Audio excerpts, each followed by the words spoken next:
Hindi ka natatakot sa lugar na pupuntahan mo. Balita ko, maraming mga aswang sa Samar. Paano kung mabiktima ka roon ng aswang? Aswang talaga? Hindi na totoo ang mga aswang ngayon. Ang tanging totoo lang ngayon, ang pagyaman ko. Hindi ako naniniwala sa mga aswang-aswang na yan.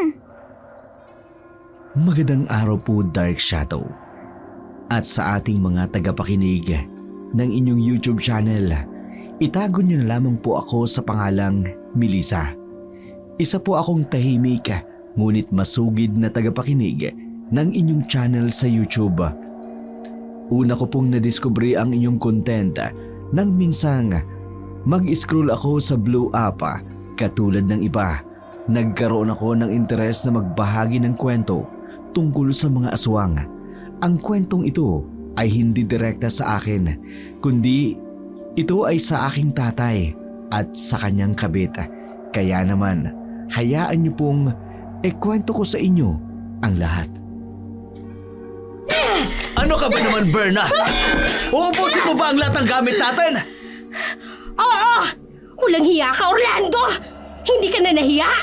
Kung kailan ka tumanda sa kakapan ng babae! Ano ba pinagsasabi mo? Wala akong babae! Magtigil ka! Maraming nakakita sa iyo. Hindi ka na nahiya. Malalaki na ang anak natin. Kulang na nga tayo sa budget na babae ka pa. Sino bang babae mo, ha? Sinong babae mo? Aray! Ano ba? Sinabi na tama na eh! Sino ba ang may makatindi lang nagsabi sa'yo niyan? Malaman ko lang kung sinong babae mo, ipakukulam ko talaga kayo! Wala sabi akong babae!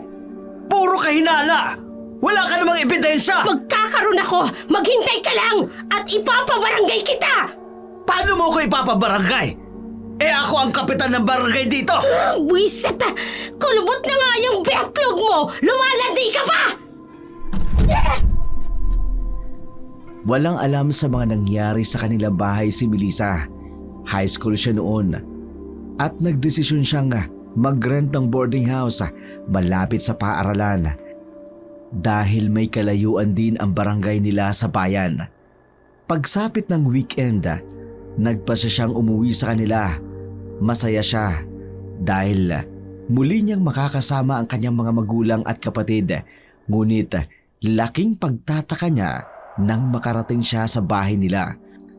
Naabutan niya ang kapatid niyang si Julia na nakaupo sa hapag, tulala habang pinagmamasdan ang mga nagkalat nilang gamit. Diyos ko, anong nangyari dito? Bakit ang daming basag na gamit? Julia, pinasok ba tayo ng magnanakaw?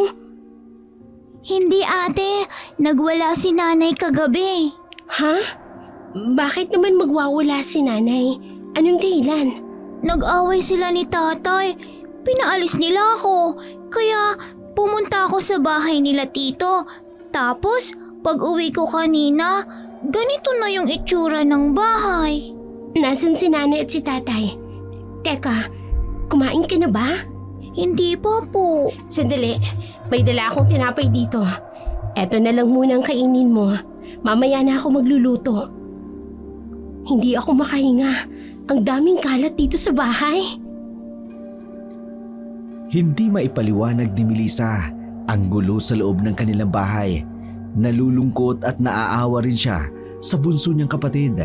Lalo na't nasaksihan niya mismo ang pag-aaway ng kanilang magulang. Bagay na hindi niya naranasan noon.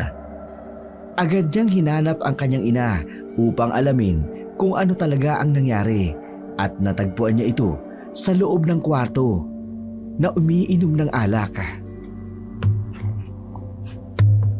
Nay, ano bang nangyari? Bakit nag-away kayo ni tatay? Yung walang hiya mong ama, Melissa. May kabet. Walang hiyang yan. Kung kailan tumanda doon umatake ang kakatihan. Ano? Sino naman pong may sabi niya, Nay? Maraming nakakita sa tatay mo doon sa kabilang baryo. Alam mo, simula nang pumasok sa politika yung ama mo, marami ng kababalagang ginawa. Hindi na nahiya. Nay, baka naman po chismis lang. Totoo, Melissa. Hindi magkakaroon ng uso kung walang apoy. Galingan lang talaga ng ama mo na magtago. Dahil oras na malaman ko kung sino ang kabit niya, lulumpuhin ko silang pareho! Hindi makausap ng maayos ni Melissa ang kanyang ina sapagkat galit na galit ito. Nang madatnan niya, umiinom ito at mugto ang mga mata. Napabuntong hininga na lamang si Melissa. Hindi siya makapaniwalang magagawa ng kanyang ama ang magloko.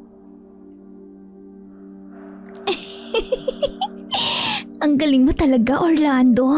Palagi mo akong nasasatisfy sa kama.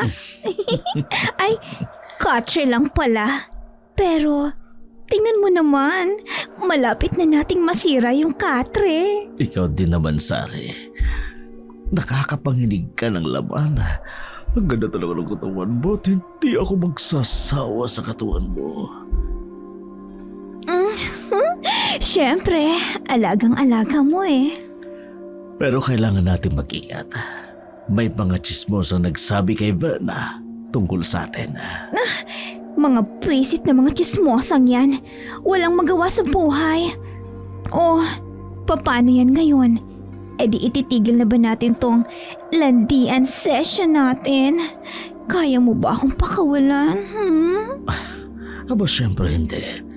Magagawa ko ba naman yun? Bahala na mga chismosa na yun. Ang mahalaga, huwag tayong mahuli ni Berna sa akto. Don't worry, my darling. Magaling ako sa taguan. Saan mo ba gustong magtago ako, ha? Sa ibabaw. Nang? Saan? Alam ko naman yun. Pero alam mo ba, Ang ano? mas magaling akong sumisid. Halika nga dito. Ang bago mo. Ay! Orlando, ano ka ba? Huwag yan! Nakikiliti ako. Walang kaalam-alam si Melissa na totoo ang sinasabi ng kanyang ina na may kabit ang kanyang ama. Habang patuloy sa pag-inom at pag-iyak si Verna, kasalukuyan namang gumagawa ng makamundong kasalanan si Orlando kasama ang kanyang kabit na si Zari. Oy! Aling Osang, isang gin nga samahan mo ng tang na grapes. Sari, mukhang lantang gulay ka na naman yata. Huwag mo nga akong pakialaman, Aling Osang. Mainit ang ulo ko ngayon, no? Aba, bakit naman? Hindi ka ba binigyan ng asukal de papa mo ng kapitan sa kabilang baryo ng pera? Ay kagagaling niya lang dito kagabi Binigyan naman, pero 15,000 lang. Ay, sana abutin yon. Sa lotion, pabango at makeup ko pa lang, kulang na. Ay, kakainis. Isang kahan ng sigarilyo nga. Hindi ka ba natatakot sa ginagawa mo, Sari?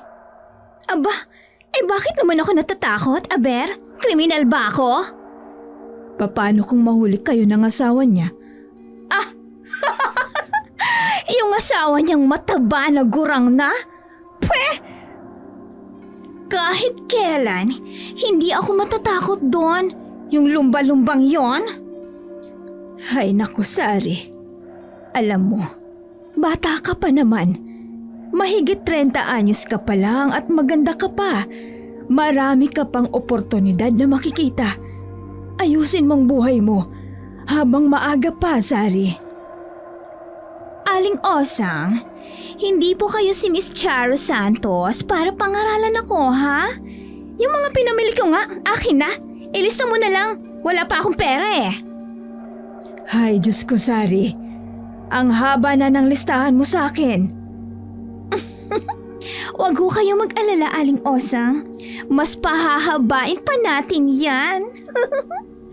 Madre de Diyos, Sari. Malantod ka na nga. Wala ka pang modo. Maraming salamat sa papuri, Aling Osang. See you later. See you when I see you. Hindi papuri yon. Walang modong to. Manang-mana ka talaga sa nanay mo. Siyempre, nanay ko yun eh. Garapal talaga ang ugali ni Sari. Barubal din kung kumilos. Kilala siya sa kanilang baryo bilang anak ng isang tumador at inang sugarol. Kaya lumaki siyang kulang sa aruga. Bukod pa rito, maluho rin siya. Maagang namulat sa mga gawaing iligal.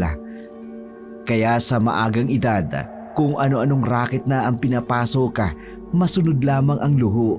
Samantala, pag uwi naman ni Orlando sa kanilang tahanan, nadatnan niya ang dalawa niyang anak na nanunood ng TV sa sala. Anak, nandito ka na pala. Opo. Saan po kayo galing, Itay? Galing sa session. May dala pala akong lutong ulam. Gusto niyo bang kumain? Kumain na po kami. Kayo po, gusto niyo ipaghahain ko kayo, Tay? Busog ako, anak. Mamaya na lang siguro. Hindi niyo po ba itatanong kung nasan si nanay? Oo nga pala. Nasaan ang nanay mo? Tay, totoo po ba ang sinabi ni nanay? Anak, kung ano man ang sinabi ng nanay mo, hindi totoo yun. Gawa-gawa lamang yun ng mga tsismosa dyan sa kanto. Tay, pakiusap. Huwag niyo naman pong sirain ang pagsasama niyo ni nanay. Gusto ko po ng buong pamilya. Melissa, ako ang paniwalaan mo. Hindi totoo mga sinasabi ng nanay mo. Masyado kasi siyang nakikinig sa mga tsismosa dito sa baryo natin. Ramdam ni Melissa ang kakaibang kilos ng kanyang ama. Masakit man para sa kanya, alam niyang may itinatago ito. Natatakot siyang tuluyang masira ang kanilang pamilya dahil sa sinasabing kabit nito. Samantala, hindi lumabas ng kwarto ang kanyang ina kahit ilang beses nang kumatok ang kanyang ama. Nang gabing yun, tumawag si Sari kay Orlando. Hello, Sari. Hindi ba sabi ko naman sa'yo, huwag kang tatawag kapag narito ako sa bahay. Lalo na't narito ang panganay kong si Melissa. Orlando darling, namimiss lang naman kasi kita kaya ako tumawag. Isa pa, miss ko na yung mga halik mo, yung yakap mo, tsaka miss na rin kitang katabi sa pagtulog. Ako rin naman. Pero Sari, hindi ako pwedeng pumunta dyan. Baka mamaya sundan ako ni Verna. Orlando darling, may hihilingin sana ako Ano yun, Sari? Baby? Pwede mo ba akong padalhan ng pera sa GCash ko? Kahit 10K lang. Ubus na yung 15,000? Ang bilis naman yata. Nag-online shopping kasi ako. Kaya ayun, naubos na. Ay, sige na darling. Padalhan mo na ako, please. Sari, pwede ba sa susunod na araw na lang? Sige, ganyan ka naman Matapos mo akong igarahe, titipirin mo ako. Pero huwag ka mag-alala, hindi na ako manghihingi sa'yo. At saka, huwag ka na rin munang pupunta dito sa boarding house ko Cool off muna tayo. Sari naman, wala namang ganyanan. Sige, magpapadala ako at dadagdagan ko pa ng 500. Hi, Orlando darling. Hindi mo talaga ako magawang tiisin Kaya naman loob na loob kita Sige ha, wait ko yung padala mo. Wait din kita, Orlando darling. Bye! I love you. Mwah! Kahit sa telepono lang, ramdam ko ang init ng kanyang halika. Nalinti ka na. Magagamit ko pa yata ang donasyon galing sa mga tao para sa barangay. Bahala na. Hindi ko kayang mawala si Sari. Sari. Kung hindi ka lang talaga maganda at sexy at magaling sa kama. Nagpadala si Orlando ng pera sa kanyang kalaguyo. gamit ang donasyon na nakalaan para sa barangay. Samantala, tuwang-tuwa naman si Sari nang makatanggap ito ng notification sa kanyang cellphone. Napahagikik pa siya nang makita niyang galing ito sa GCash.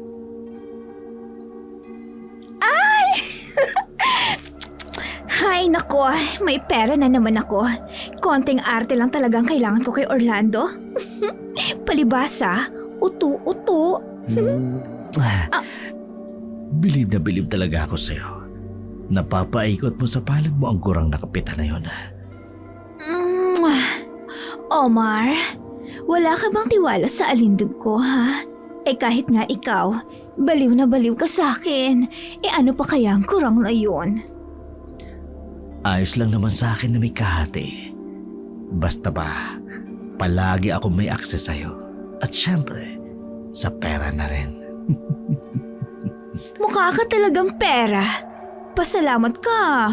Magaling ka dahil kung hindi, dinispatcha na kita. Makakaya mo kaya? Ang dami mo namang satsat. Magbembangan na nga lang tayo. Bitin ako kay Orlando Gurang na kasi. Sige, sabi mo. Halika dito. Omar, kaya gustong gusto kita Alam na alam mo talaga ang kiliti ko. Siyempre naman. Kabisado kita, Sari. Walang kaalam-alam si Orlando na niluloko rin siya ng kanyang kabita kapag wala siya sa boarding house na nirerentahan niya para kay Sari. May ibang lalaki itong dinadala roon. Samantala, pabalik na si Melissa sa bayan. Lumapit siya sa kanyang ama upang humingi ng allowance. Tay, babalik na po ako sa bayan. Ganun ba na? Gusto mo ba ihatid na kita sa sakayan? Huwag na po. Gusto ko lang po sanang humingi ng kahit konting allowance. Ha? Bakit? Ubos na ba yung allowance mo? Kabibigay ko lang sa'yo nung nakaraang linggo, di ba? May projects po kasi kami. Tsaka nagbayad na din po ako sa boarding house. 300 na lang po yung natitira sa akin. Bibili pa po ako ng baking ingredients para sa finals namin. Kaya pa yan, anak. Eto, may 200 ako rito. Pero Kasya na tay, yan. mahal po yung mga ingredients ko. Anak, wala akong pera ngayon Why, bakit wala kang pera? Kaka-withdraw mo lang ng honorarium mo nung nakarang araw. Berna, marami akong binayaran sa tindahan. Binayaran sa tindahan. Huwag mo nga akong pinagloloko, Orlando. Dahil binayaran ko ng utang sa tindahan. Ang sabihin mo, ipinadala mo sa kabit mo kaya simot ang pera mo. Berna, ano ka ba? Hindi ka na nahiya? Sa harapan pa talaga ni Uy, ako Lisa? pa talagang mahihiya ngayon. Ikaw itong may kabit. Nay, tay, tama na ho. Huwag na po kayong mag-away. Nakakahiya po sa mga kapitbahay. Kung wala po kayong pera, sige, ayos lang. Pagkakasyahin ko na lang po kung anong meron. Basta huwag na po kayong mag-away. Yun ang unang beses na nakita ni Melissa na nag-aaway ng ganung kalala ang kanyang mga magulang. Simula pagkabata, nasaksihan niya kung gaano kamahal ng kanyang ama ang kanyang ina, kaya't labis ang kanyang panlulumo sa nakita niya. Samantala, patuloy naman sa kanyang kalokohan si Sari kasama si Omar sa boarding house na nirentahan para sa kanya ni Orlando. Halos araw-araw naruroon ang lalaki sa kwarto ni Sari. Aling Osang, magandang umaga sa'yo. Magbabayad ka na ba ng renta, Sari? Abay malapit na ang due date mo. Oo, magbabayad na. Ayan ang pera. Salamat naman. Hay naku, Sari. Nakita ko si Omar na labas-masok sa silid mo. Hindi ka ba natatakot sa ginagawa mong yan? Aling Osang, bakit naman ho? Isa pa, single naman ako, no? Single? Eh di ba kabit ka nung kapitan? Eh tapos ngayon, may kinakalantari ka pang construction worker. Ano, hindi mo ba kayang ipahinga yung petsay mo? Aling Osang, wag mo na ngang problemahin ang problema ko, ha? Hindi mo na problema yon. Eh, ano bang magagawa ko? Eh, sa maganda ko at saka yang si Omar, magaling yan sa kama. At si Orlando naman, well, magaling din naman pero mabilis siyang mapagod eh. Kaya palagi akong nabibitin. Eh samantalang itong si Omar, wow, palaging beast mode. Ang galing niya talaga, Aling Osang.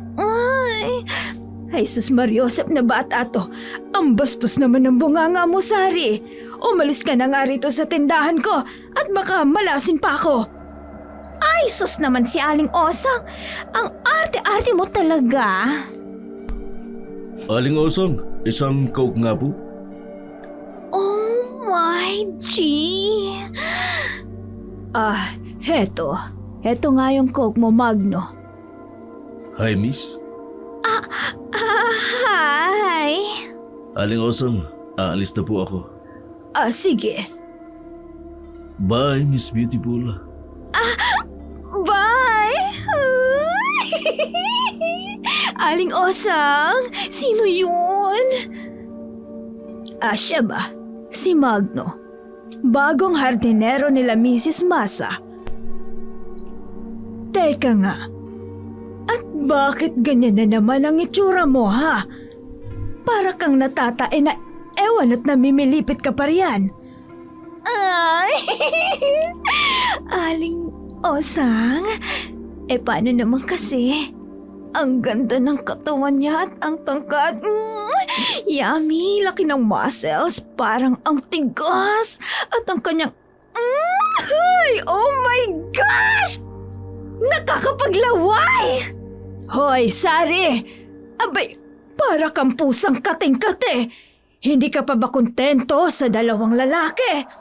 Ay, Aling Osang, kung kasing gandang lalaki naman ni Magno, Aling Osang, hindi pa ako kontento sa dalawa lang. At bakit hindi? Mukhang type niya naman ako eh. Nakita mo ba, Aling Osang, kung paano niya ako tinitigan kanina? Ay nako, maghulos dili ka nga, Sari. Baka kung magkasakit ka na sa ginagawa mong yan. Aling Osang, aalis na po ako ha. Parang gusto kong bumisita sa hardin ng kapitbahay. Bye, Aling Osang! Diyos ko po. Napasinghap at napasign of the cross na lamang si Aling Osang dahil sa kalandian ni Sari. Iniwan siya ng dalaga at malanding naglakad patungo sa direksyon ng bahay ni Mrs. Masa kung saan nagtatrabaho ang bagong hardinero na si Magdo. Agad namang napansin ni Magno si Sari. Lihim siyang napangiti dahil alam niyang madali niyang makuha ang ganung klaseng babae. Samantala, problemado naman si Orlando dahil nagamit niya ang donasyon na nakalaan para sa barangay at kating-kati na rin siyang bumalik sa kabilang baryo upang kitain si Sari, pero laging nakaabang ang kanyang asawang si Verna. Mukhang wala ka sa mood, Orlando. Pupunta muna ako sa barangay hall, Berna. May session ng mga kagawad. Session nga ba talaga? O pupunta ka sa kabit mo? Berna naman, puro kahinala. Wala nga ako sabing kabit. Sus, Orlando! Ikwento mo sa pagong yung kasinungalingan mo. O siya, gusto mo umalis? Sige, umalis ka. At talagang aalis ako. Dahil kailangan ako sa session. Session? Hoy! Mag-iwan ka ng pera! Dahil naubos na yung pera, pinangbayad ko sa utang natin sa tindahan. Berna, wala akong Hoy, pera. nasaan ang pera mo? Ubus na. May binayaran din ako. Binayaran? Baka naman pinadala sa kabit. Wala nga sabi akong kabit. Ang kulit mo naman. Oo, dahil may karapatan ako. Dahil asawa mo ko. Huwag ka talaga magpapahuli sa akin, Orlando, dahil pagsisisihan mo talaga. Huwag kang mag-alala. Wala ka naman talagang mahuhuli. Kahit anong pagtanggi ni Orlando sa kanyang pagtataksil, alam ni Verna, ramdam niya na totoo ang kanyang hinala. Samantala, patuloy naman si Sari sa kanyang pagluluko. Palipat-lipat siya kay Magno at kay Omar. Gumamit ka ng kondom. Ano ka ba? Ayoko mabuntis, ano? Wala akong extra eh. Peste! May kumakatok! Sino kaya yan? Bitin naman o. Sari! Walang hiya! Si Orlando! Naku, Magno, magtago ka! Bilis! Ano? Saan ako magtatago? Bakit sino ba yan? Basta gawin mo na lang ang sinasabi ko. Umalis ka na nga dyan sa ibabaw ko. Kumilos ka na. Magtago ka na. Bilisan mo. Sari baby! Nandito na ako. May dala akong pasalubong. Buksan mo na at papasok na ang kapitan sa barangay. Dali! Peste talaga. Magno, ano ba? Magtago ka na sa ilalim ng katre. At saka ito. Huwag mong kakalimutan ang salawal mo. Bilis! Oo na. Visit naman o. Sari baby! Nakakainis. Wrong timing. Nandyan na, Orlando darling!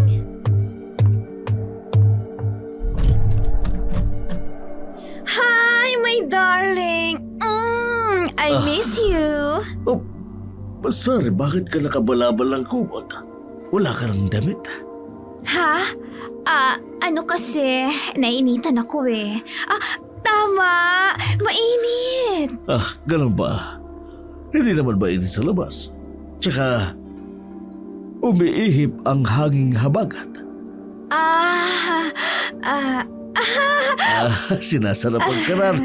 Wala pa akong Hindi. ginagawa. Kasi alam mo kasi darling, nararamdaman ko kasi na darating ka, kaya heto, ready na ako for you.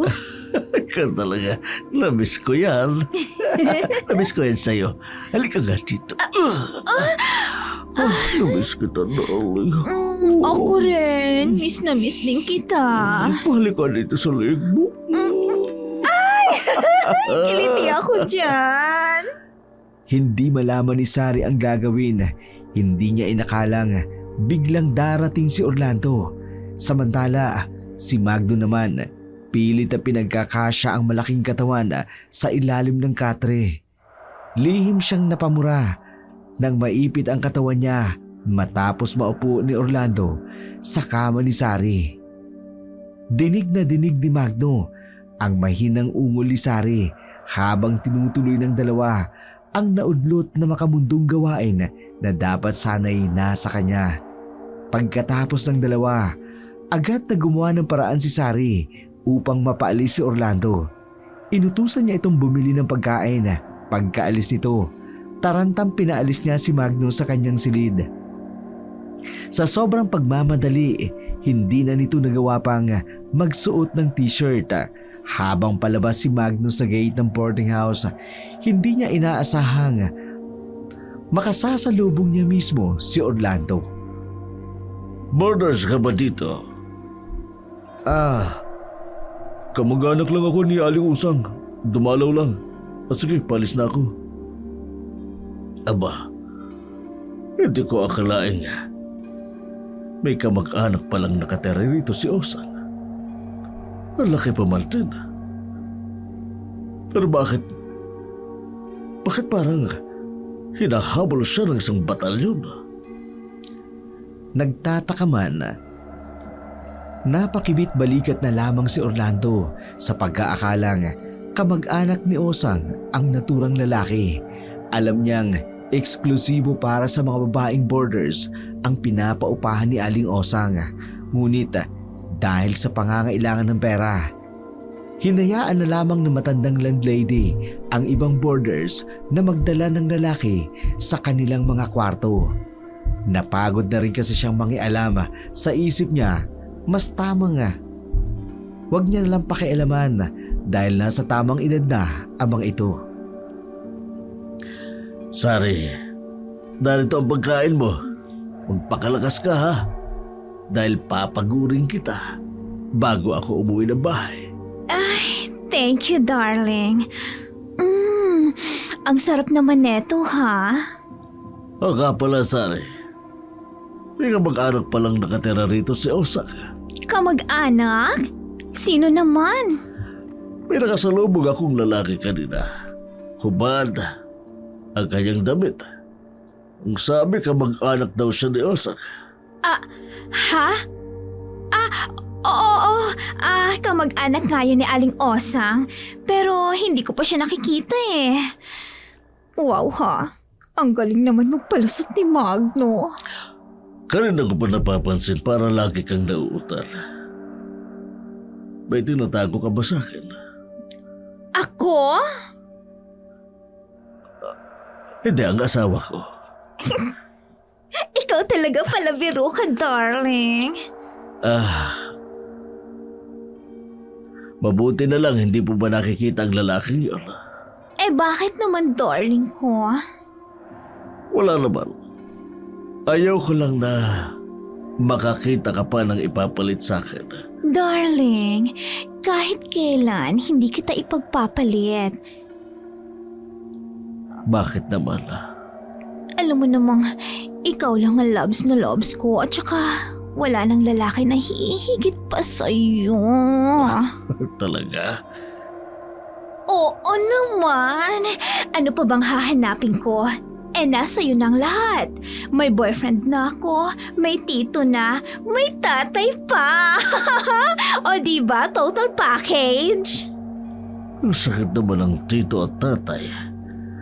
Napaliligaya naman kita, diba? Sobra. Darling, wala na ako mahihiling pa. Hindi alam ni Orlando na habang nilalambing siya ni Sari, palihim itong umiira pa na tila ba nandidiring nakatitig sa kanyang nakakalbo ng buhok. Ngunit dahil kailangan niya ng pangtusto sa kanyang luho, pinagtiyagaan na lamang ito ni Sari. Samantala, si Orlando naman ninanamnam ang kaligayahan sa piling ni Sari. Hindi alintana na unti-unti nang nasisira ang pagsasama nila ng kanyang asawa. Sari, kailangan ko nang umuwi sa amin. Huwag kang gagawa ng kalokohan, ha? Orlando, darling, behave naman ako at saka hindi ako kailanman gagawa ng kalokohan. Isa pa, huwag ka na munang umuwi. Mamimiss kita. Hindi pwede. Baka umuwi ngayon si Melissa. Yung panganay mo? Oo. At ayaw kong pati siya ay tuluyang baniwala na may kabit ako. Mahirap na. Baka pagtulungan ako ng mag-ina. Hindi na nga ako nakakatulog sa kwarto namin ni Brenda. Dahil galit na galit siya sa akin. Bakit naman kasi hindi mo nalang hiwalayan yung asawa mo? Total, hindi ka naman masaya sa kanya. Hindi pwede, Sari. Kasi hindi ko alam kung mananalo pa ako sa susunod na eleksyon. Pag nagkataon na matalo ako, wala na ako ibang mapupuntahan. Mawawala na ako ng pera. Kaya kailangan ko si Verna. Dahil may permanente siyang trabaho bilang isang teacher. So in short, magiging palamunin ka ng asawa mo? Sari, huwag ka mag-alala. Kahit matalo man ako sa susunod na eleksyon, pero hindi dapat manalo ako eh. Pero kung ganoon pa man, gagawa ako ng paraan para mabigyan ka ng pera. Ay, talaga, darling? Oo naman, ikaw pa ba? Hindi ko yata kakayaning mapunta ka sa iba. Mahal na mahal mo talaga ako, ano?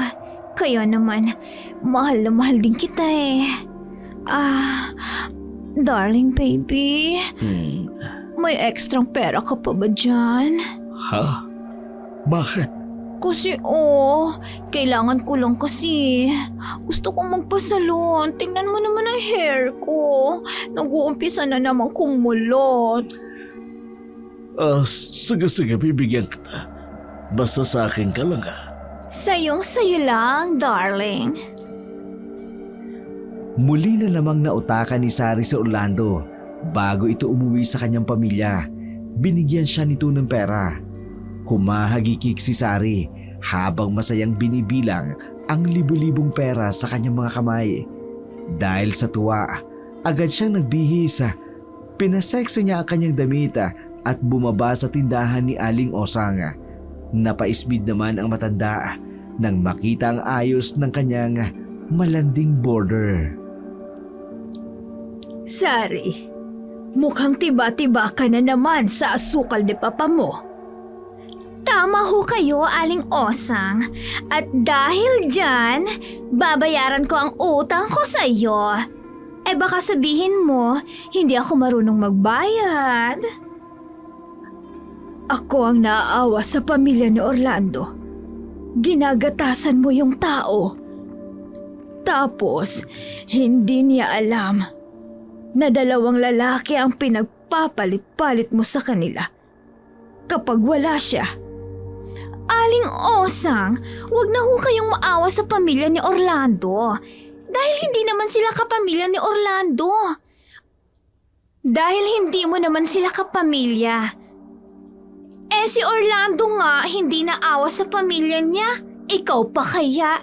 At isa pa, matuwa ka na lang dahil kung hindi kay Orlando, wala ka rin kita. Dahil wala akong maipang babayad sa upa sa'yo buwan-buwan, Aling Osang. Hay, patawarin ka nawa ng Diyos at ako rin.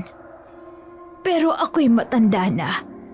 Ang takip silim ng aking buhay ay malapit na, Sari. Ay naku, Aling Osang. Huwag mo na nga akong gamitan ng word of wisdom mo. Sabihin mo na lang sa akin kung magkano ba ang utang ko at magbabayad na ako. Bilis! Kaagad na binayaran ni Sari ang utang niya sa landlady bago nagmamadaling umalis. Malungkot namang hinabol ng tingin ni Osang ang dalaga.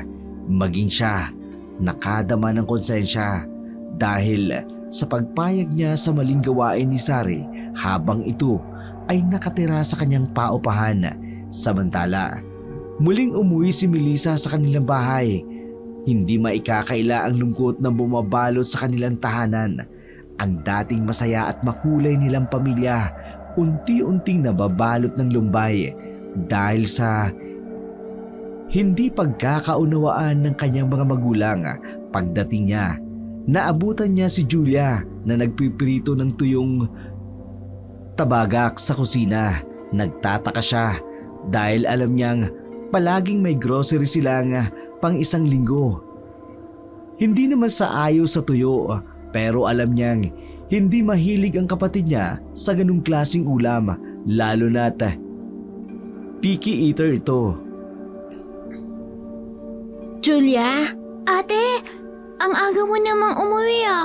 Akala ko mamayang hapon ka pa darating. Wala kaming pasok ngayon. Tinapos kasi namin kahapon yung final defense. Bakit ganyan ang ulam mo? Wala na bang itlog o kaya namang karne? Wala na po, ate. Hindi na grocery si nanay. Naubos na kasi ang sahod niya.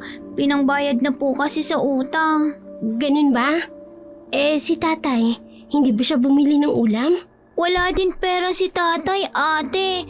Umalis siya nung nakaraang araw. Sabi niya, may conference daw silang mga barangay officials sa kabilang bayan. Gusto mo kumain, ate? Ipaghahain kita. Sabay ka nang kumain sa akin. Sige. Hindi rin ako kumain ng agahan sa boarding house. Si nanay ba pumasok sa trabaho? Opo, ako lang yung naiwan dito. Wala rin kasi kaming pasok. Sige Julia, ilalagay ko lang itong mga gamit ko sa kwarto. Tapos kakain na tayo ha? Opo, ate.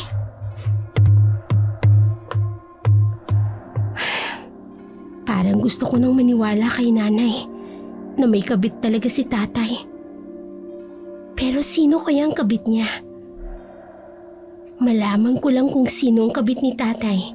Humanta siya sa akin. Umahon ang galit sa dibdib ni Melissa habang muling sinusulyapan ang kanyang kapatid na ngayoy pinagtsatsagaan ang pagkain ng tuyo. Ramdam niyang may inililihim sa kanila ang ama noong una. Binigyan niya pa ito ng benefit of the doubt, ngunit sa mga sandaling yun, alam niyang may iba itong pinag-uukulan ng kanyang pera. Hindi iyon ang kanilang pamilya. Oh, anak, nakauwi ka na pala. Kanina ka pa dumating? Kaninang umaga po. Wala ho kasi kaming paso kaya inagahan ko na po ang pag-uwi. Sakit ng katawan ko. Ang sakit rin ng ulo ko. Nay? Oh, bakit? Kanina pa ho ako rito sa bahay. Pero hindi pa ho umuwi si tatay. Ay sa malamang naroon na naman yun sa kandungan ng kabit niya. Nay, paano ho ang pamilya natin kung totoo man na may babae nga si tatay? Alam mo anak, nung una, naisip ko rin yan. Naitanong ko sa sarili ko, sa mahigit 20 taong naming mag-asawa, hindi niya ako niloko. Ngayon lang. Kaya inisip ko, makakaya ko kayong maghiwalay kami. Pero iniisip ko rin kayong mga anak ko. Ayokong umuwi kayo sa isang tahanang magulo at puno ng trauma. At kung tatanungin mo ko kung masakit, oo, sobrang sakit.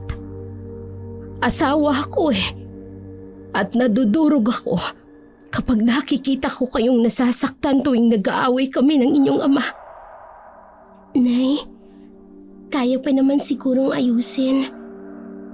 Anak, kapag ang isang baso nabasag, hindi mo na ito maaaring buuin muli.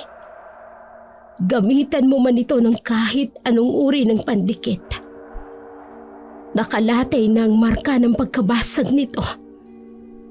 Pero Nay, ihiwalayin niyo po ba si tatay? Hindi pa. Uubusin ko muna ang sarili ko. Nay, nalulungkot po ako sa nangyayari sa pamilya natin ngayon. Hindi ko akalain na aabot tayo sa ganito.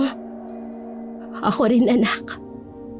Pero minsan, hindi talaga natin maiiwasan na mayroong anay na sisira sa pundasyon ng isang matayog na tahanan. Napayakap si Melissa sa ina kahit anong pagtatago nito sa kanya. Kitang-kita niya ang nangingilid na luha sa mga mata nito.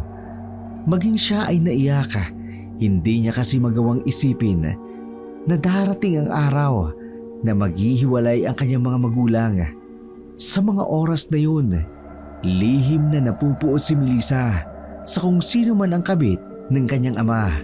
Naisip niyang hulihin ang kanyang ama at ang kabit nito. Samantala, si Sari naman, nilulusay ang perang bigay sa kanya ni Orlando sa harapan ng tindahan ni Osang. Kagagaling niya lamang sa mall, namili ng kanyang mga kolorete sa mukha. Nakakainis naman tong si Magno. Hindi man lang sumasagot sa tawag ko. Sari, abay tumigil ka na nga sa ginagawa mo. Ako nang natatakot sa'yo Aling Osang naman, paulit-ulit na lang kayo. Huwag kang mag-alala, hindi niyo ako kargo. Kargo pa rin kita dahil nakatira ka dito sa boarding house ko. Hay naku naman Aling Osang, huwag kang nga mag-alala. Hindi ako mahuhuli ni Orlando. Kasi bantay sarado yun ang asawa niyang lulumba-lumba. Walang sikretong hindi nabubunyag, Sari. Aling Osang, chill ka lang. Alam ko ho ang ginagawa ko. Ay, nag-reply na si Omar, baby loves. Aling Osang, pupunta daw siya dito. Maiwan ko muna kayo. May bisita kasi akong darating. Napapailing na lamang ang matanda habang sinusundan ng tingin si Sari. Kahit anong sabihin niya rito, hindi talaga ito nakikinig. Patuloy pa rin itong gumagawa ng kalokohan. Samantala, nang makauwi na si Orlando sa kanilang bahay matapos tumambay sa kanyang kumpare, agad niyang tiningnan ang kusina kung ano ang pagkain na nakahain. Ngunit wala siyang nakita kundi tuyong tabagaka at kaning lamig. Inis na ibinagsak ni Orlando ang kainang may laman ng tuyo. Sakto namang lumabas si Melissa at nakita ang ginawa ng ama. Wala na bang ibang pagkain at ulam? Wala ho. Yan lang ang kinain namin simula pa kaninang umaga. Anak ng tinapa naman oo. Ang nanay mo, walang binibigay na pambili ng ulam? Wala po. Ubus na po yung sahod niya. Pinambayad po sa utang natin. Peste! Ayoko kumain ng tuyo. Pagod na nga ako. Ipakakain niyo po sa akin yan. Ikaw, may tira ka pa bang allowance mo? Wala na po. Di ba sabi ko sa inyo, may projects ako kaya wala na ho akong pera. Baka naman kasi kung saan-saan mo ginagastos. Baka nagbabarkada ka lang sa bayan. Hindi po. Kulang nga po yung ibinigay niyo sa aking pera eh. Namutang pa nga po ako ng pandagdag. Ano gusto mong palabasin ngayon? Kasalanan ko? Tay, ano bang nangyayari sa inyo? Hindi naman po kayo dating ganyan na. Ayoko ng ulam na yan, Melissa. Pumunta ka nga sa tindahan at mangutang ka. Ipagluto mo ko ng masarap na pagkain. Bilisan mo!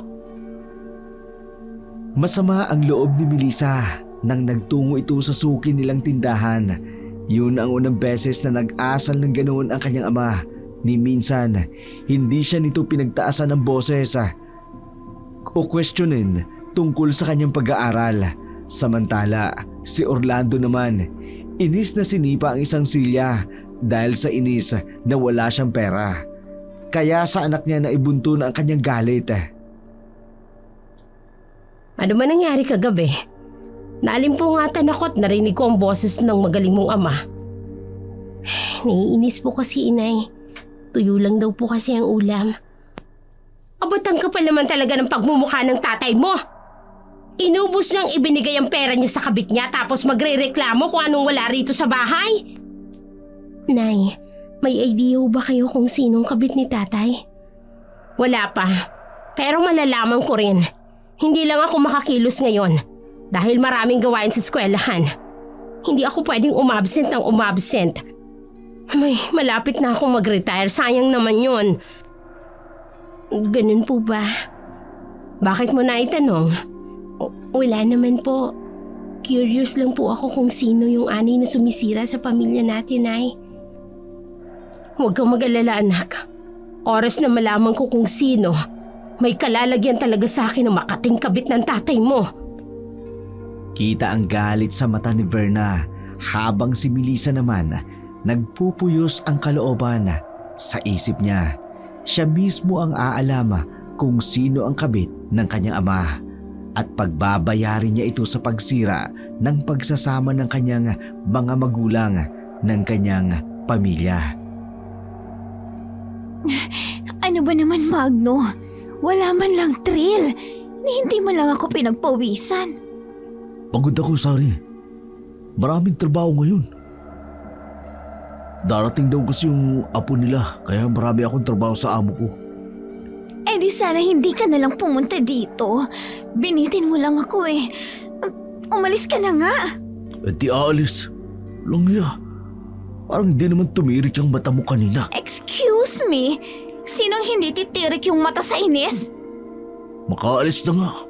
Baka mamaya abutan pa ako rito ng matanda mong asukal di papa. Mabuti pa nga, nakakainit ka ng ulo. Nakakainis! Wala na nga akong pera. Hindi pa nasatisfy yung sex life ko. Pisit na Magnong yan. At ito namang si Orlando. 2 araw na. Hindi pa rin nagpaparamdam sa akin. Kung kailan, kailangan ko ng pera. Ay naku, pisit na buhay to. Makalabas na nga at makautang ng sigarilyo at gin kay Aling Osang. Padaskol na bumaba ng hagdan si Sari. Suot ang hapit na hapit at maiksing short at crop top. Halos lumuha na ang dibdib dahil sa luwang ng neckline ng kanyang damit, kaya't hindi maiwasang pagtinginan siya ng mga tambay sa harapan ng tindahan ni Aling Osang. Wow, sexy naman ah! Hanip ang kinis! Mukhang napagsawaan na yan, pare! Hoy kayo! Ang kakapal naman ng mga mukha niyo ano ngayon kung napagsawaan na ako, ha? At least, hindi sa inyo. Ang papangit niyo na, mga judgmental pa kayo! Minsan nga, ibinabagay din yung mukha bago manlait, ha? Umalis na nga tayo rito. Akala mo kung sino kang poker naman. Sige na! Umalis na kayo! Layas! Mga bisit! Tara na nga. Hoy, Sari, yung bunganga mo, huwag mo namang inaaway ang mga customer ko. Ay, Diyos ko ka. Paano Aling Osang? Ang babastos eh. Sinong hindi mababastos dyan sa suot mo? Tingnan mo nga, halos wala ka ng tinago. At isa pa, nakikita nila ang mga pinaggagawa mo. Kahit na, wala pa rin silang karapatang mangialam ng buhay ko. Bakit ba kasi mainit na naman ang ulo mo, ha? Paano kasi? Wala akong pera. Ubus na. Kaya Aling Osang, pautangin mo nga muna ako. Isang sigarilyo nga at gin. Iinom ako. Diyos mio ka talaga. Kaya aga-aga iinom ka. Ilan ba? 2 bote at 2 kahan ng sigarilyo. Ay, Sari. Nilalaspag mo na nga ang katawan mo. Pinapatay mo pa ang atay at baga mo. Ewan ko sa'yo. Aling Osang, huwag niyo na akong alalahanin. Mga magulang ko nga, walang pakialam sa akin eh.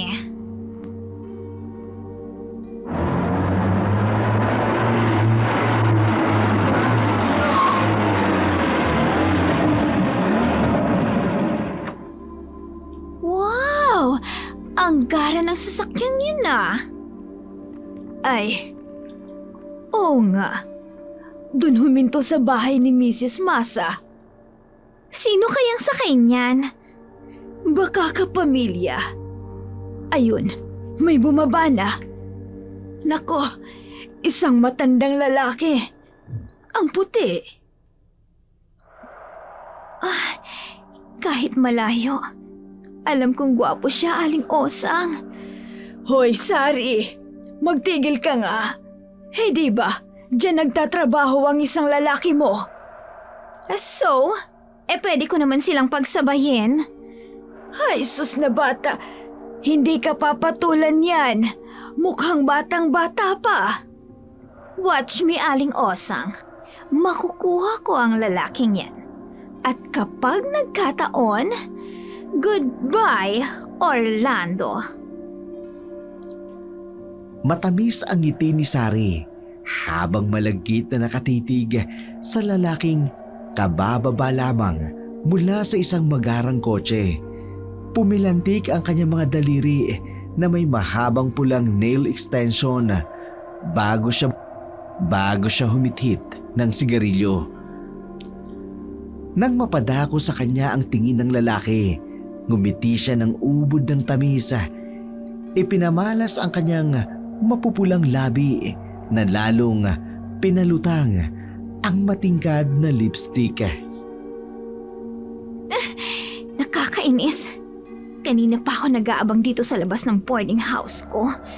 Hindi man lang lumalabas yung gwapong lalaki kahapon.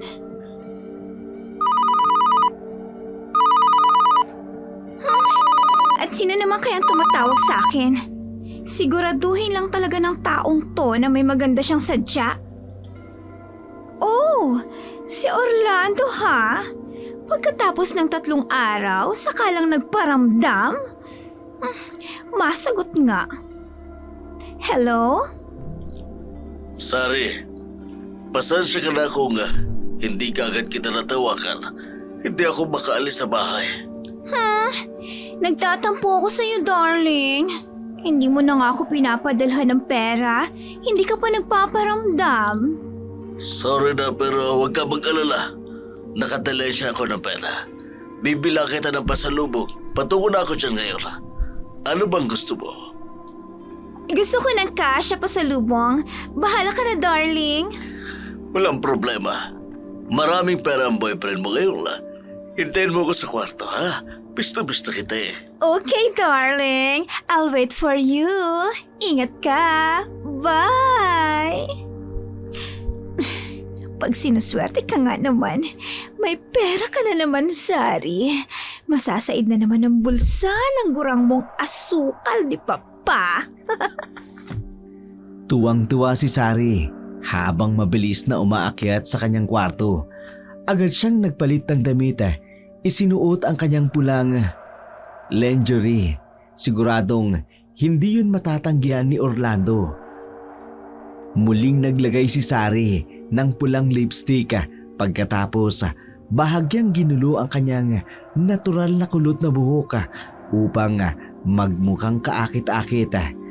Mahigit 45 minutos rin siyang naghintay bago sa wakas nakarinig ng katok sa kanyang pinto.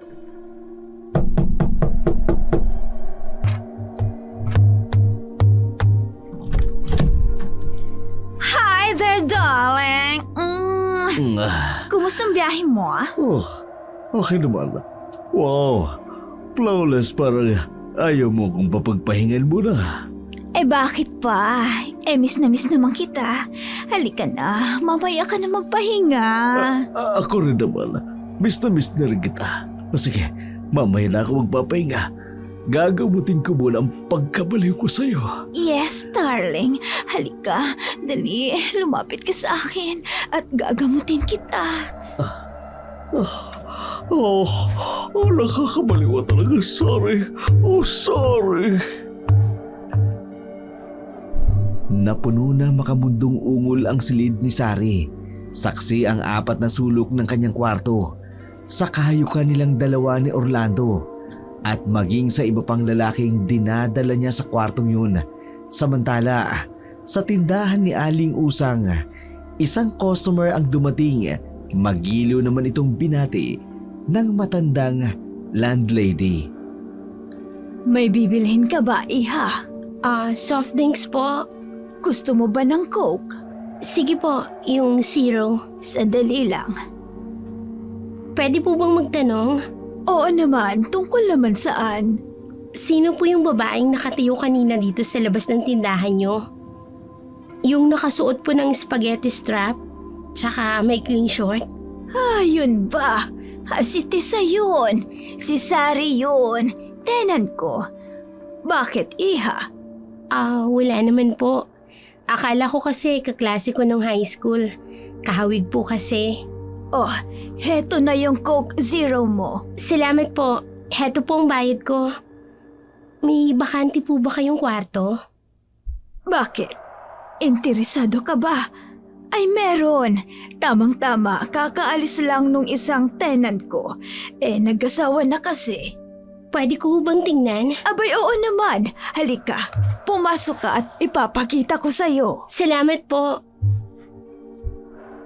Tahimik na sumunod si Melissa sa matandang landlady. Pagkapasok sa loob, agad niyang inilibot ang kanyang mga mata. Maraming pinto sa unang palapag. Bawat isa, nagsisilbing kwarto. Isang tipikal na itsura para sa isang paupahan. Umakyat sila sa ikalawang palapag. Muling inilibot ni Melissa ang kanyang paningin. Pilit na hinahanap kung saang kwarto ang kabit ng kanyang ama. Wala namang kamalay-malay si Orlando na sinundan siya ng kanyang anak. Ang buong akala nito, bumalik na si Melissa sa bayan. Eto yung bakanting kwarto. Sandali lamang at bubuksan ko. Yung pong silid sa dulo? Bakante po ba yun? Ay naku, hindi na bakante yun. May tenant na dyan, si Sari. Si Sari? Sandali lang po Ay, naku Iha! Saan ka pupunta? Sandali lang, Iha! Ay, Iha! Sandali, ano bang gagawin mo? Kinakatok niya ng malakas ang pinto ni Sari. Naku, baka anak ito ng asukal di papa ni Sari. Ano ba? Gigibain mo ba yung pinto ko? Walang hiya ka! Bakit mo ako sinampal? Para yan sa nanay ko.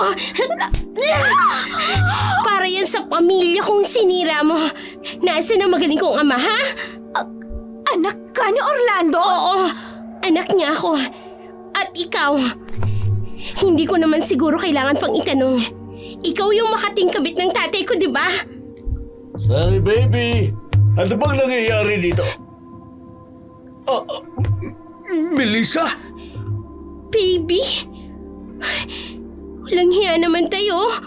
Nagawa mong sirain ang pamilya natin para sa babaeng to. At huwag mo nga akong tinuturo! Hoy Orlando! Pagsabihan mo nga yung anak mo, kundi ididimanda ko yan ng trespassing! Ididimanda. Sige, ididimanda ko rin kayo ng adultery. Anak, mag-usap tayo.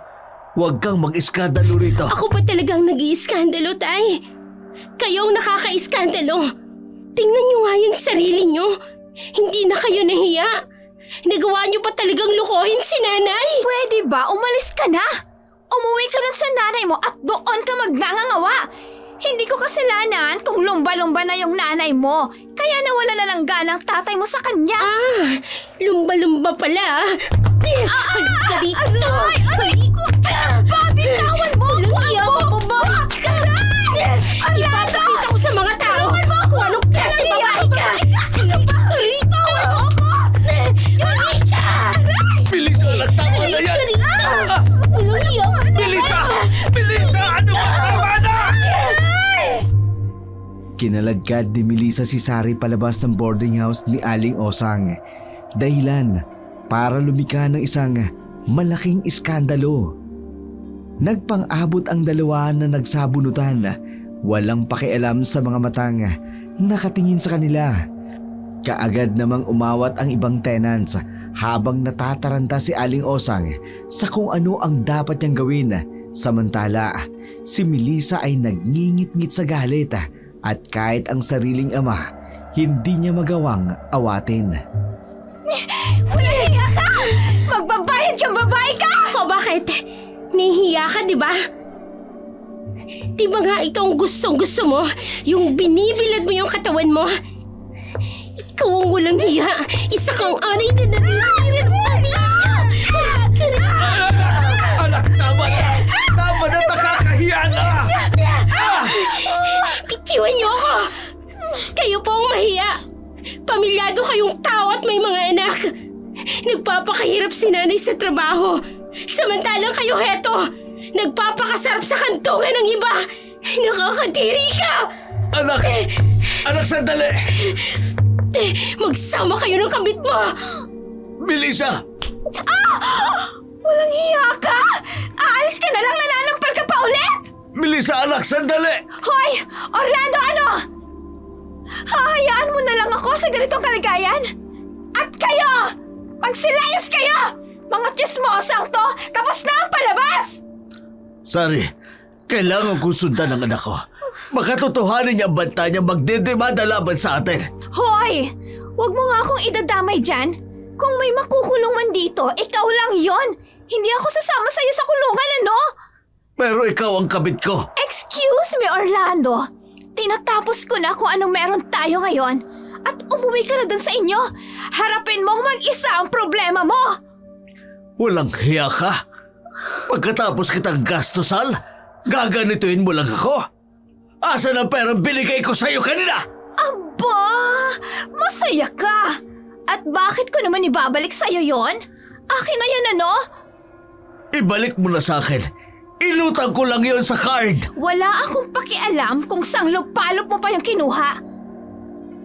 Pasalamat ka nga at kahit gurang ka na, pinatulan pa kita! Walang hiya ka! Sige, ano, ha? Sasaktan mo ako? Sige!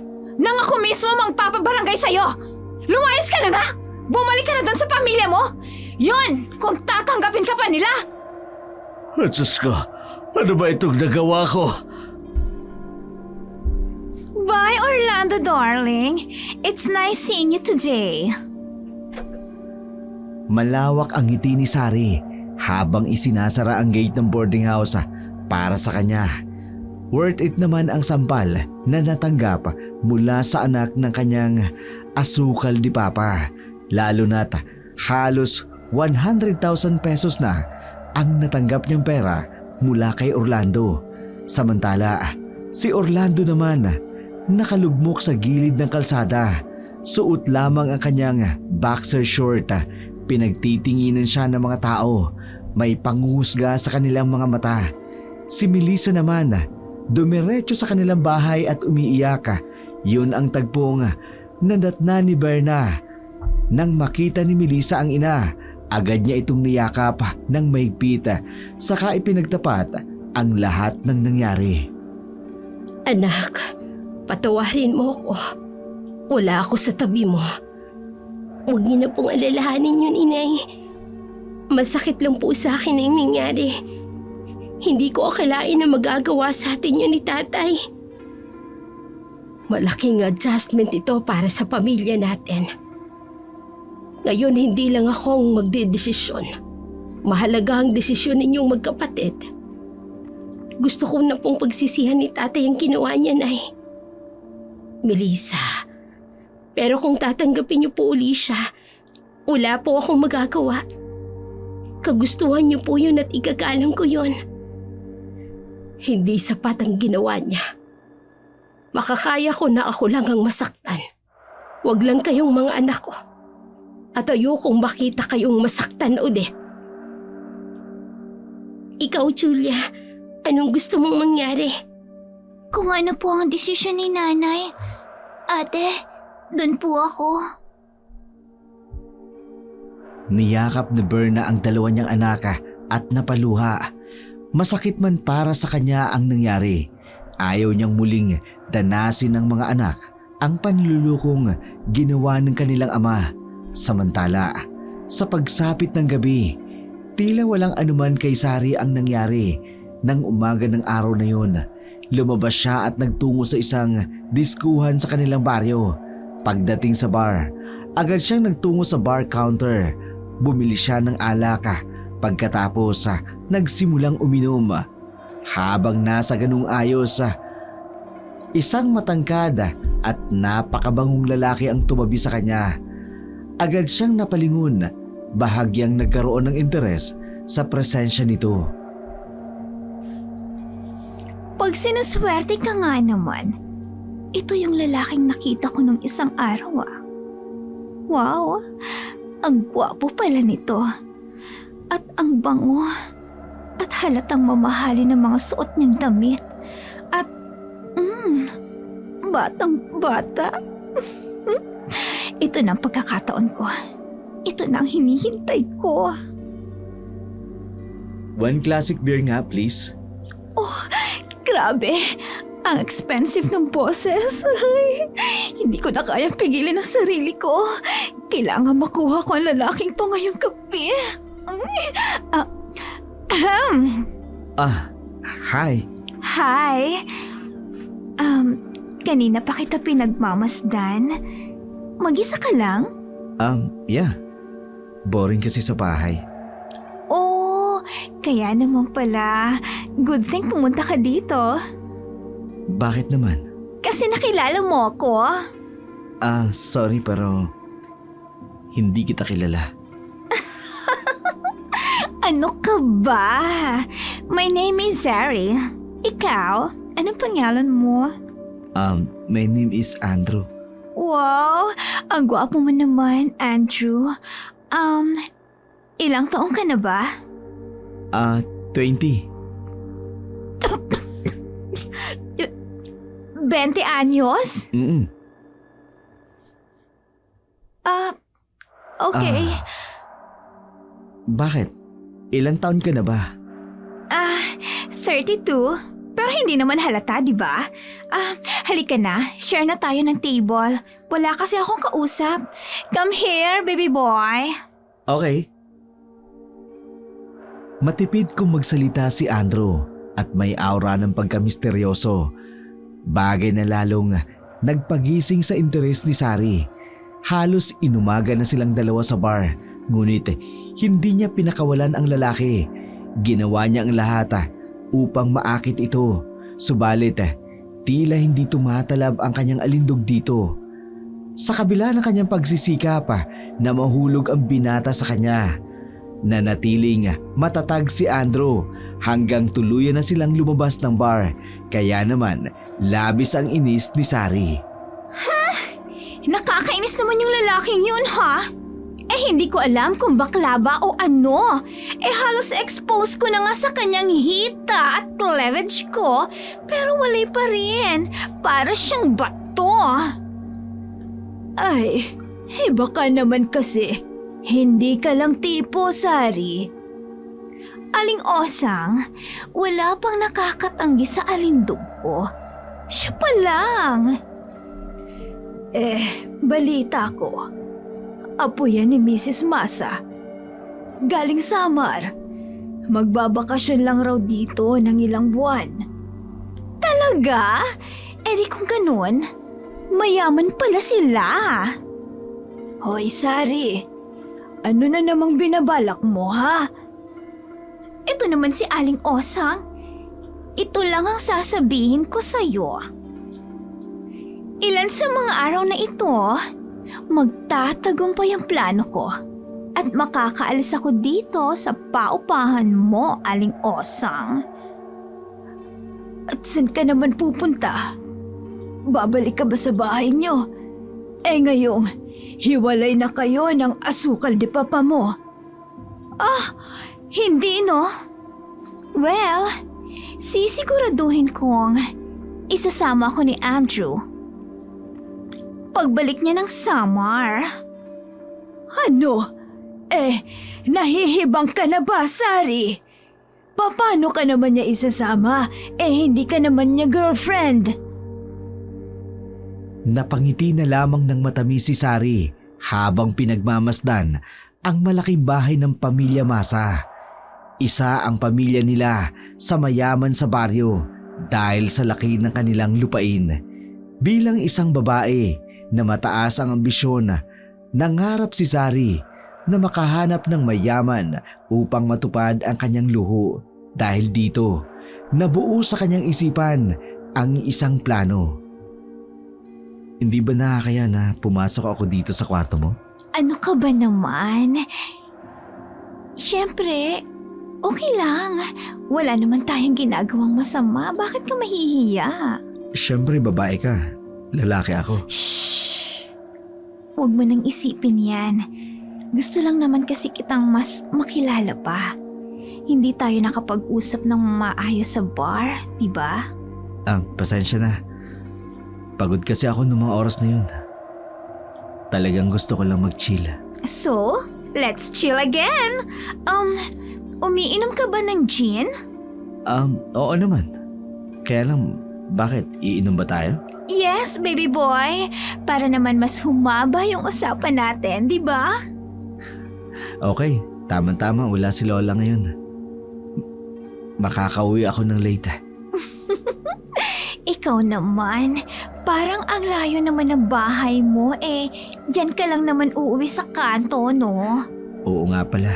Oh, heto, inom ka. Parang ang dami mong tagay Kaunti lang. Sige na, inumin mo na yan, baby boy. Nang mainom na ni Andrew ang alak, lihim na napangiti si Sari. Nilagyan kasi niya ng gamot ang inumin. Alam niyang mahihirapan siyang daanin niya ito sa isang pang-aakit. Napatunayan niya iyon noong nakaraang gabi, kaya't nagpasya siyang sundan na lamang ang kanyang plano gamit ang santong paspasan. Ilang tagay pa ang lumipas bago tuluyang nawala ng malay si Andrew. Ngunit si Sari agad na isinagawa ang kanyang plano. Naghubad siya ng damit At ganun din ang ginawa kay Andrew. Pagkatapos, kinuha niya ang cellphone. Kinunan ang tagpong yun. Nang makontento, niyakap niya ang hubad na katawan ni Andrew at inamoy-amoy ito. Ang bango kasi ng lalaki para sa kanya.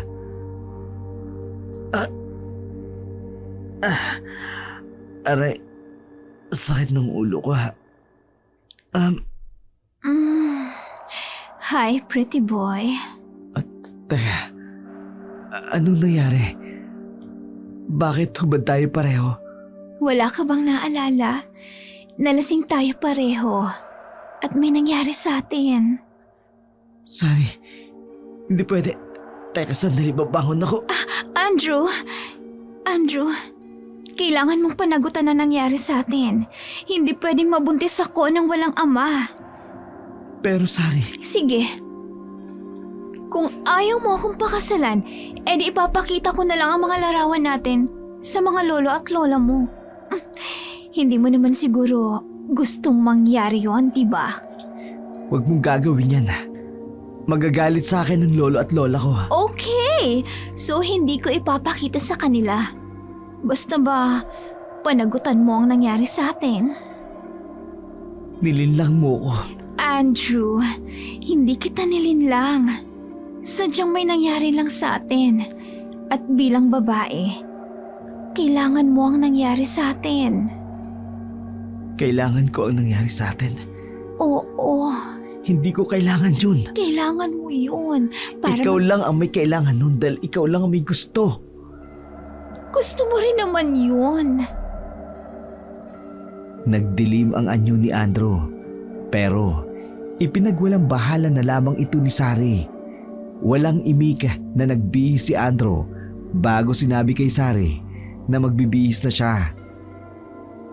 At dadalhin siya nito sa bahay ng lolo at lola niya. Tagumpay namang ngumiti si Sari. Hindi niya akalain na magiging matagumpay ang plano niya. Samantala, nang nasa labas na sila ng boarding house, nakita niya ang panlalaki ng mga mata ni Osang sa gulat dahil kasama niyang lumabas si Andrew. Mapagmalaking ngumiti si Sari sa matanda bago tumalikod at nagsimulang maglakad kasunod ni Andrew. Totoo ba ang sabi ng lolo at lola mo? Magpapakasal tayo sa summer? Oo, naruroon lahat ng pamilya namin. Pasalamat ka, tinanggap ka nila. Andrew, huwag kang mag-alala. Mamahalin mo rin ako. At gagawin ko ang lahat ng makakaya ko para maging mabuting asawa sa'yo. Kunin mo na mga gamit mo sa boarding house mo. Gusto ni Lola na lumipat ka rito sa bahay. Talaga? Oh, wow! Ay, sige, pretty boy. Kukunin ko lahat ng gamit ko sa boarding house, ha? Sige, bumalik ka na lang kung kailan mo gusto. Babalik ako mamayang gabi. Saan palang kwarto mo? Doon ko na lang ididiretso ang mga gamit ko. Sa second floor. Nawika ni Andrew pero walang pakialam si Sari. Ang kalooban niya ay nagdiriwang habang nagniningning ang mga matang inikot ng tingin sa mga mamahaling gamit na nasa loob ng tahanan ng mga masa. Hindi niya rin lubos akalain na paniniwalaan siya ng lolo at lola nito. Hindi siya makapaniwala na ganun lamang pala kadali ang manloko ng tao. Kaya't nang mga sandaling yun, agad siyang bumalik sa boarding house upang kunin ang kanyang mga gamit doon. Saan mo dadalhin yung mga gamit mo, Sari? Bakit ka nag-aal sa balutan? At bakit galing dito ang apo ni Mrs. Masa? Aling Osang, sabi ko naman po sa inyo, diba? Makukuha ko si Andrew. Kaya heto, lilipat na ako ng bahay. At magpapakasal na kami. Ano? Diyos ko. Sari, nag-iisip ka ba? Hindi mo pa nga kilalang mabuti ang lalaking yon. Tapos magpapakasal ka na. Ilang araw mo pa lang siyang nakikilala. Aling Osang naman, pangarap ko pong yumaman. At saka, nasa harap ko ng swerte. Tatanggihan ko pa ba? Siyempre hindi, no? Kaya nung pumayag si Lolo at Lola niya na magpakasal kami sa summer, pumayag na kaagad ako. Bongga! Hay, hindi ka ba natatakot sa lugar na pupuntahan mo? Balita ko, maraming mga aswang sa Samar. Paano kung mabiktima ka roon ng aswang? Aswang talaga? Oh my gosh! Hindi na totoo ang mga aswang ngayon. Ang tanging totoo lang ngayon, ang pagyaman ko. Hindi ako naniniwala sa mga aswang-aswang na yan, Aling Osang. Sari, huwag ka sanang magsisisi sa mga desisyon mo sa buhay. At bakit ko naman pagsisisihan ang mga desisyon ko? Ang pagiging isang mayaman? Ha? Aling Osang? At oras na maikasal ako kay Andrew, magiging donya na ako. Sa dami ba naman ng ari-arian nila? Kita mo yun? Masama ang sobra-sobrang paghahangad. Sari, lalo na kung hindi ito pinaghirapan. Hay naku, Aling Osang! Diyan ka na nga. Pero, mamimiss ko yung mga word of wisdom mo. Pero, sorry ha. Hindi na ako titira dito sa bulok mong paupahan dahil magiging mayaman na ako. Hindi nakinig si Sari kay Osang. Hilang-hila ang dalawang maleta. Tila isang modelong rumarampa si Sari sa kalsada. Taas noo habang binubuksan ni Magno ang gate ng Pamilya Masa.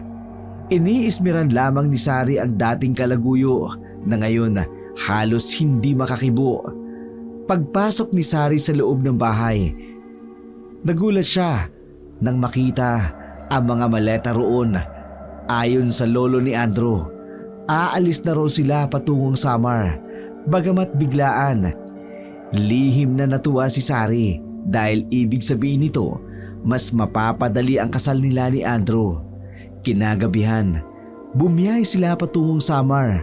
Abot-abot ang saya ni Sari, lalo na nang makarating sila sa malawak na farm ng tubo ng pamilya ni Andrew. Napakalaki rin ang bahay ng mga ito. Habang nakatayo sa labas, ini-imagine ni Sari ang kanyang pagiging mayaman. Wow! Grabe! Ang yaman naman ng pamilyang to. Hindi ko akalain na mapipikot ko si Andrew ng ganun lang kapilis. Masaya ka ba sa mga nakikita mo? Oo naman, Andrew. Ang yaman niyo pala. Oo. Malaki talaga mga ari-arian namin. Mukhang masayang-masaya ka nang malaman mo mayaman kami Ikaw naman.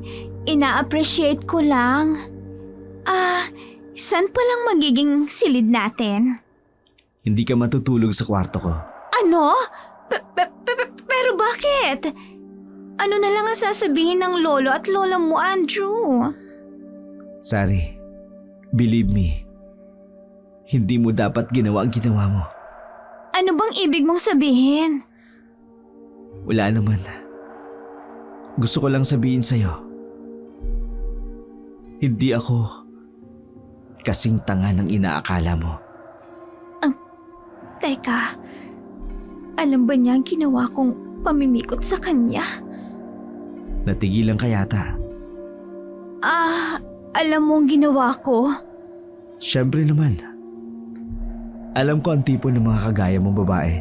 Di kung ganun, wala ka naman palang magagawa. Andrew, ikakasal na tayo. Magiging asawa mo na ako sa ayaw at sa gusto mo. Ngumiti lang siya sa akin. Para bang meron siyang pinabalak. Nakaramdam ng kaba si Sari dahil buong akala niya napaikot niya si Andrew. Ngunit alam pala nito ang ginawa niya. Ang ipinagtataka lamang ni Sari kung bakit pumayag si Andrew sa gusto niyang kasal. Lumipas ang ilang araw ng pananatili ni Sari sa malaking bahay ng pamilya ni Andrew at malamig ang pakikitungo sa kanya ng lahat ng tao. Narinig niya rin ang mga ito na naghahanda para sa kasal. Pero ni isang beses, hindi man lang siya kinonsulta ng pamilya ni Andrew hinggil sa gusto niya para sa kasal. Ang nakapagtataka pa, kakaiba ang pamilya ni Andrew. Hindi kumakain ng mga ito ng tamang oras. Palaging karne ang kinakain nila. At tuwing Martes, nagtutungo sila sa gubat. May mga dalang sulo. Kinausap niya si Andrew tungkol dito pero hindi siya nakakuha ng matinong sagot mula sa kanya. Andrew, hindi ko maunawaan. Bakit hindi niyo ako kinukonsulta tungkol sa kasal? Hindi ko nga alam kung kailan ba ang petsa ng kasal natin. Hindi na kailangan. Anong hindi na kailangan? Andrew, ako yung bride. Of course. Kailangan kong malaman. Every detail, dapat alam ko. Huwag kang mag-alala. Malalaman mo sa kabilugan ng buwan ngayong darating na Martes. What? Huwag mo sabihin na hating gabi ang kasal natin. Ano ngayon sa'yo? Kung ating gabi. Andrew naman, gusto ko maging memorable yung kasal ko. Bakit pa hindi niyo ako kinakausap? Yung mga katulong niyo, hindi man lang nila ako ginagalang. Samantalang, magiging amo na nila ako, no? At saka, hindi rin ako kinakausap ng lolo at lola mo. Huwag kang mag-alala, Sari. Mangyayari ang lahat ng mga pinapangarap mo. Maghintay ka lang. Hindi malaman ni Sari kung mababaliw ba siya sa galit dahil wala na talaga siyang makuwang matinong sagot kay Andrew. Samantala, dumating ang araw ng Martes, ang araw ng kasal. Pero nagtataka si Sari dahil abala ang mga tao sa paligid sa pag-aayos ng isang altara sa gitna ng hardin. Kulay itim ang mga rosas na naroon. May mga itim na kandila rin. Nakaramdam siya ng kilabot habang pinagmamasdan ang buong paligid dahil hindi iyon ang inaasahang tema ng kasal. Ang malaking palaisipan para sa kanya, wala ni isa mang lumapit sa kanya upang ayusan siya o asikasuhin siya. Lalo na't siya ang bride. Maya-maya pa'y may isang katulong na lumapit sa kanya na nagbigay ng kahon. Natuwa si Sari. Agad itong binuksan. Ngunit laking gulat niya nang makita na hindi pang kasal ang naroon, kundi isang maid uniform. Sa galit ni Sari, sinugod niya si Andrew sa silid nito. Ngunit ganun na lamang ang gulat niya sa nakita. Nakatayo sa harap ng malaking bintana, nakatingin sa buwan. May mahaba itong mga kuko, mabalahibo ang katawan. Sa pagkabigla ni Sari, hindi niya sinadyang mahawi ang isang vase dahilan upang lumingon sa kinaroroonan niya si Andrew. Ang mga mata nito ay parang isang halimaw, pulang-pula. Anong klaseng nilalang ka? Bakit ganyan ang itsura mo? Halimaw ka? Sinabi ko naman sa'yo, di ba? Hindi mo na naising mapabilang sa pamilya ko. Pero ambisyosa ka, kaya pinagbigyan kita. Hindi ako magpapakasal sa'yo.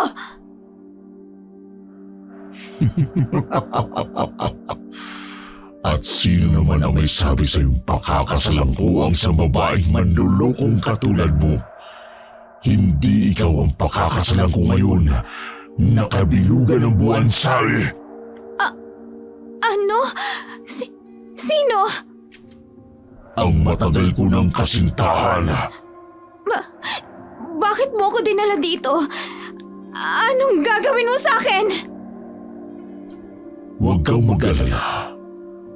Hindi naman ako kasing sama mo. Pero kung ganun, kung gagalitin mo ko, kayang-kaya kong maging isang demonyo. Hindi! Isa kang halimaw! Halimaw! Kailangan ko makatakas dito! Mga halimaw sila! Diyos ko! Ano ba itong pinasok ko? Napakabilis ng buong pangyayari. Parang gumuho ang mundo ni Sari. Ang pangarap niyang maging mayaman, unti-unti naglaho. Mabilis siyang tumakbo palabas ng malaking bahay. Ngunit dahil hindi niya kabisado ang lugar, hindi niya alam kung saan siya tutungo. Laking gulat niya nang marinig ang mga yabag ng mga paa na sumusunod sa kanya. Mas binilisan pa ni Sari ang pagtakbo. Ngunit habol pa rin siya ni Andrew. Pakawalan mo ako, Andrew! Hayaan mo na akong makaalis! Ikaw ang may kagustuhan ng lahat ng ito, Sari. Gusto ko lang naman na umangat sa buhay.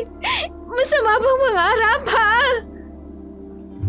Masama. Lalo na kung naninira ka ng pamilya at manloko ka ng tao. Oo na, inaamin ko na. Masama na akong tao. Marumi na akong babae. Pero pinagsisisihan ko na. Hindi ko na alam kung anong klaseng nilalang ka at ang pamilya mo. Pero wala na akong pagsasabihan. Kahit sino, wala akong pagsasabihan. Sige na.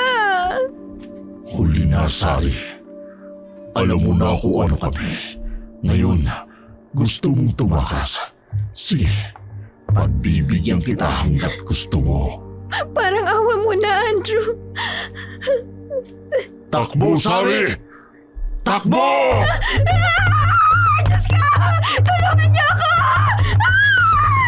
Bilisan mo, Sari! Dahil sa oras na mahuli kita, game over for you! Diyos ko! Tulungan niyo po ako! Tatakbo ako na mabilis! Bahala na ako saan ako mapunta! Susuot ako sa kakahuyan! Bilisan mo pa! Nariyan na siya! Papalapit na siya na papalapit! Bibilisan ko pa ang pagtakbo ko!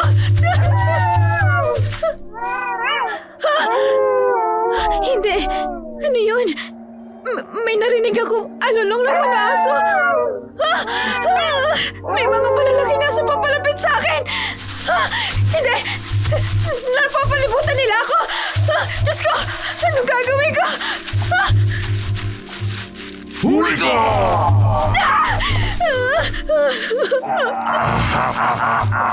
Andrew! Parang awa mo na! Pakawalan mo na ako! Bakit ka nagmamakawang pakawalan kita ngayon? Hindi ba ito ang gusto mo? Ha? Ang sumama sa akin sa summer? Patawarin mo na ako! Patawarin mo na ako! Pakawalan mo na lang ako, Andrew! Please! Uhubarin ko muna ang damit mo. Ano? Anong gagawin mo? Huwag kang mag-alala. Hindi ko pag-iinteresan ang katawan mo. Ipasusuot ko sa'yo ang maid uniform mo dahil ikaw ang maghahanda para sa aming kasal. Ano? Andrew, please. Please, patawarin mo na ako. Patawarin mo ako sa mga kasalanang nagawa ko sa'yo. Gagawin mo ba ang nais ko? O gusto mo nga ipalaba kita sa mga aso kong aswang na nakapalibot sa atin? Ha? Oo na!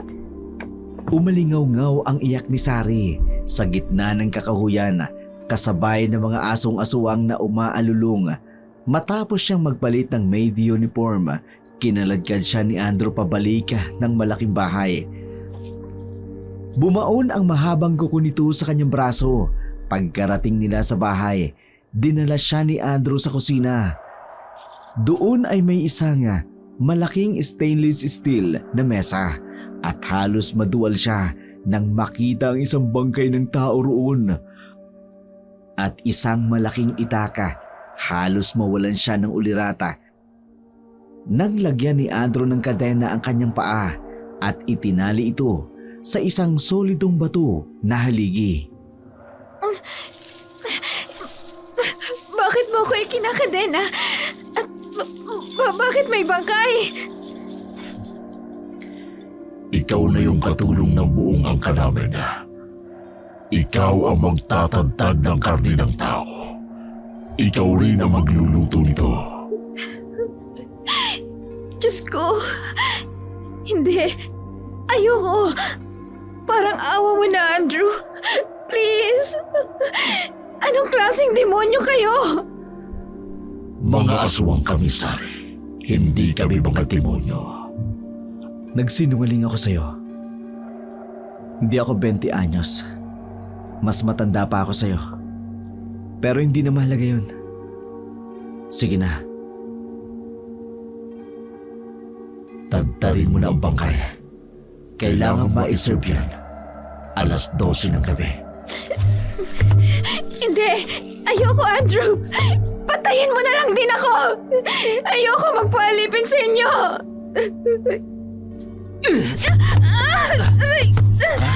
Bitawan mo po ako, Andrew. Aray! Hindi kita papatayin, Sari. Gusto ko lang unti-unti kang mamatay sa pagsisisi sa lahat ng mga kasalanang nagawa mo. Sa mga panluloko mo sa mga tao. Pagkakamali mo lang, idinamay mo ko. Ngayon, habang buhay ka magiging alila ng pamilya ko, pati na ng asawa ko. Kaya la, tadtarin mo na ang bangkay na yan. Ayoko! Hindi! Ayoko! Ayoko! Ayaw mo ha? Sige!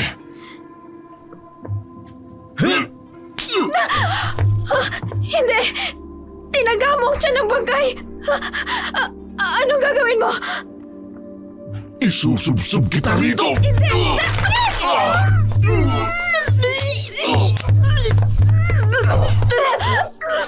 Masakit ba ang maloko, Sari? Ano ang pakiramdam, ha?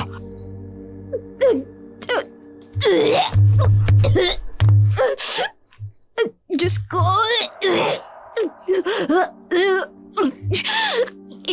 Isinubsob mo ko sa binitak na tiyan ng tao! Pagbalik ko, dapat tagtag mo na ang bangkay na yan. Dahil kapag hindi ako nakapagpigil, mapuputulang kita ng kamay! Umiiyak si Sari at nanginginig sa takot. Hawak ang matalim na itaka. Puno ng dugo ang kanyang mukha dahil sa pagkakasubsob sa kanya ni Andrew. Sa mawarak na tiyan ng bangkay, awang-awa si Sari sa sarili at labis ang pagsisisi. Dahil sa sobrang paghahangad niyang yumaman, napunta siya sa pamilya ng aswang na ang buong akala niya naloko niya ito. Pero siya pala ang naloko namang ito. Kahit anong pag-iyak niya, walang makatutulong sa kanya. Kalunos-lunos ang kanyang itsura. Nakakadena na siya na parang aso. Hindi siya makapaniwala na sa isang iglap lang, magiging alila siya ng mga aswang. Halos maduwal at bumaliktad ang sikmura niya habang tinatadtad ang bangkay ng taong nasa harapan niya. Sa bawat pagtaga niya sa katawan ng tao, tumatalsik ang dugo nito sa kanyang mukha na lalo pa siyang napasuka. Naalala niya ang lahat ng kanyang kasalanan. Pikit mata siyang humingi ng tawad sa Diyos sa kanyang sarili. Samantala, muling bumalik si Orlando sa kanilang bahay.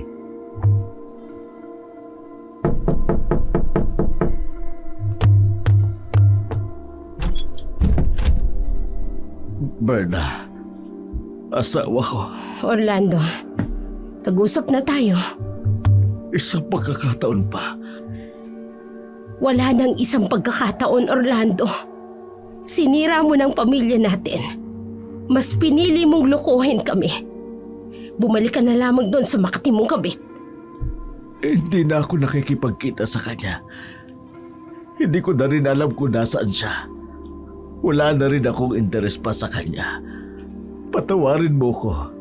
Gusto mo bang mawala ng ama ang anak natin? Matagal nang nawala ng ama ang mga anak natin, Orlando. Simula na magkaroon ka ng kabit. At huwag kang mag-alala. Malaya ka nang gawin lahat ng gusto mo. Pwede mong bisitahin ng mga bata. Pero nung ka makikipagbalikan pa ako sa'yo, Berna, huwag mo namang gawin sa akin to. tapos na tayo, Orlando! Berna! Berna! Diyos ko, ano itong nagawa ko sa pamilya ko? Ako mismo ang nagwasak ng sarili kong pamilya. Dahil sa tawag ng laman.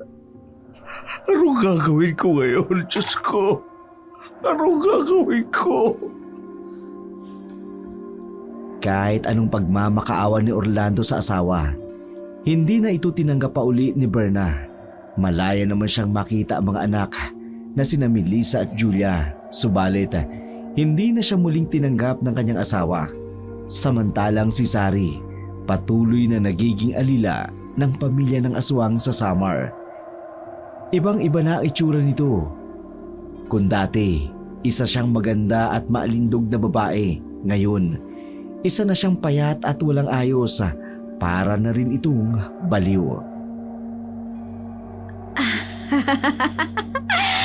Ang ganda ko. Ang daming naaakit sa akin. Yayaman ako. Oo, magpapakasal ako sa mayaman. Hindi. Aswang! Aswang ka! Isa kang aswang! Lumayo ka sa akin! Lumayo ka sa akin! Tingnan mo nga ang itsura mo, Sari. Wala ka nang maipagmamalaki. Isa kang kalunos-lunos na nilalang. Pero huwag kang mag-alala. Hindi ka namin kakainin.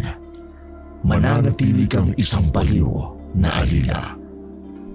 Alila ng mga aswang. Ang iisipin ng mga taong makakikilala sa'yo. Narito ka sa Samar. Nagbubuhay ng rena. Pero hindi nila alam. Isa kang alilang baliw ngayon.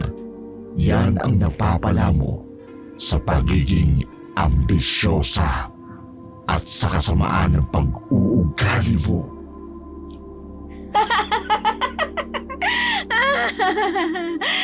Ang gwapo mo. Pero... hindi! Hindi! Aswang ka! Pakawalan mo ako, Andrew! Pakawalan mo ako! Nagsisisi na ako! Nagsisisi na si Sari! Hindi na muli pang nabuo ang pamilya ni Melissa. Ayaw na kasi talaga ng kanilang ina na makipagbalikan pa sa kanilang ama. Ngunit gayon pa man, sinisika pa rin ng kanilang mga magulang na maging isang mabuting magulang para sa kanila ni Julia. Minsan, sa labis nating paghahangad, nakagagawa tayo ng mga bagay na ating pagsisisihan sa bandang huli. Kahit anong gawin nating pagsisisi, hinding-hindi na natin maibabalik pa ang dati.